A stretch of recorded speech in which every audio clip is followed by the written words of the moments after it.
নেপালের রাজধানী কাঠমান্ডু হঠাৎ অশান্ত।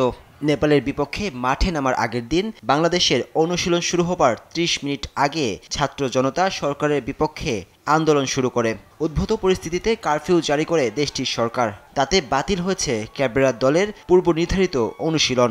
নিরাপদে হোটেলেই সময় কাটিয়েছে গোটা দল। সেখানেই ইনডোর সেশনে সময় দিয়েছে জামালরা।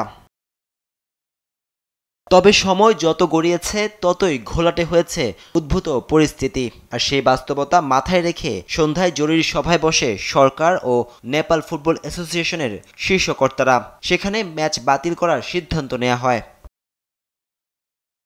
এর আগে দুপুরে ম্যাচ পূর্ববর্তী সংবাদ সম্মেলনে নিজ নিজ দলের প্রস্তুতি ও প্রত্যাশার কথা জানিয়েছিলেন বাংলাদেশ ও নেপাল দলের কোচ ও খেলোয়াড়রা।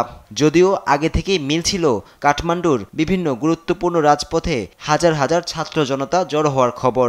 একটা থমথমে পরিস্থিতি বিরাজ করছিল তখন। বাংলাদেশ দলের জন্য দশরথ রঙ্গশালায় অনুশীলনের সময় নির্ধারিত ছিল বেলা ৩টায়। টিম মিটিং সেরে দুপুর ১:২টায় সকল ফুটবলার প্রস্তুতি নিয়ে নেমে এসেছিল হোটেল ক্রাউন ইম্পেরিয়ালের লবিতে। প্রস্তুত ছিল তাদের বহনকারী বাসও। তবে বাসে ওঠার আগ মুহূর্তে নেপাল ফুটবল ফেডারেশন থেকে জানানো হয় হোটেল থেকে বের হওয়া নিরাপদ নয়।